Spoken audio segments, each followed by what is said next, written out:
मी तर येत राहणार.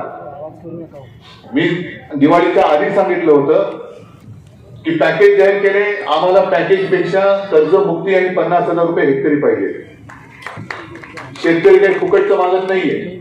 जर त्याच्या कष्टाचे योग्य त्याला जर का दाम दिलं, जर त्याचा जो काही सोयाबीन करतोय, आणखीन काय करतोय, शेतमालाला योग्य हमीभाव दिला, तर कशाला तुमच्यासमोर हात पसरले शेतकरी? माझा शेतकरी हा स्वाभिमानी आहे, अभिमानी आहे, तो भिकारी नाहीये. आणि म्हणून मी आता ठरवले, तुम्हाला हे सगळं करणार असाल तर आणि तर, नाही तर रात देई बात देई. काल मी बघितलं शेतकरी रडतायत, पण तो काय काम करायचं थांबू शकत नाही. पेरणी करतोय, डोळ्यात पाणी आहे, पण तो पेरणी करू काय? कारण हंगाम गेलाय, आताचा गेला तर उद्याचं काय करणार? आणि त्याच्यासाठी मी तुम्हाला दोन गोष्टी सांगतोय.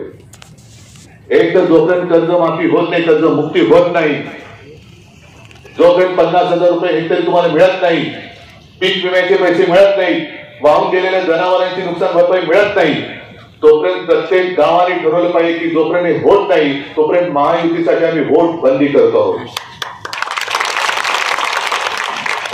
आम्ही देणारच नाही तुम्हाला मत. कारण दिलं तरी तुम्ही चोरताय, दिलं तरी चोरताय.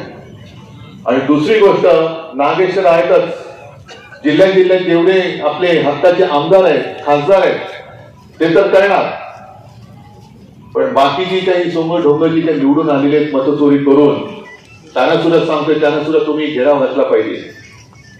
नागेशला सांगितलंय, आपल्या आमदारांना सांगतोय की अनेक ठिकाणी पंचनामेच झालेले नाहीये, अनेक ठिकाणी तहसीलदार आलेले नाहीये. जाऊन बसा, त्याच्या ऑफिसमध्ये ठाण मांडून बसा, ठाण मांडून बसा. तिकडे हाणामारी करायची नाही, त्याच्यासाठी घरनं शिजवून अन्न घेऊन जा, डबा घेऊन जा.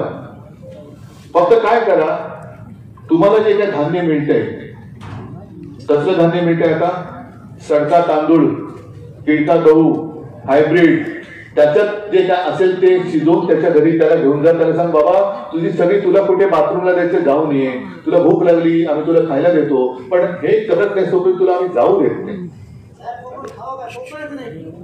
तोपर्यंत त्याला आपण जाऊ देत नाही. आणि दुसरी गोष्ट काय करायची की काही जणांना मदत मिळाली, पण ती मदत कशी? जसं मी म्हटलं, पीक विम्याचे 2 रुपये, 6 रुपये, 5 रुपये, तसं एकरी सुद्धा कोणाला 500 रुपये, 1100 रुपये, 1500 रुपये अशी मिळाली. म्हणजे यांची मदत ही ठिबक सिंचनाची मदत आहे. थेंब थेंब गळते मदत, ही थेंब थेंब गळते. तर तुम्ही आता प्रत्येक सर्कल प्रमाणे चेक केलं पाहिजे, किती जणांची तू पंचनामे केलेस, किती जणांना तू आपत्तीमध्ये किती मदत मिळाली पाहिजे काढलेस, त्याची रोज यादी मला दरवाज्यावरती लागली पाहिजे. आणि मदत मिळाल्याच्या त्या शेतकऱ्याची सही मला तिकडे पाहिजे. हे नाही होऊ शकत. हे काम खरं पालकमंत्र्याचं आहे, हे काम प्रत्येक आमदार खासदाराचं तर आहेच, पण मुख्यमंत्र्यांनी, अरे जे मी घरी बसून केले ना ते मुख्यमंत्र्यांचं तुम्ही फिरा ना, जरा जा ना, फिरा, मंत्र्यांना लावा ना कामाला. प्रत्येक वेळेला त्या 15 ऑगस्टला सलामी मारायला पालकमंत्री पाहिजे, 26 जानेवारीला सलामी घ्यायला पालकमंत्री पाहिजे. यांचे चोचले पुरवायचे किती? पालकमंत्र्यासाठी नुसती रस्सीकेस लागते, चढावड लागते, पण पालकमंत्र्याचं काही काम नाहीये, जबाबदारी नाहीये. घाला ना त्यांना सुद्धा मी म्हणते, घेराव घाला, विचारा त्यांना, तू का येत नाहीयेस, का पारावरती बसत नाहीयेस.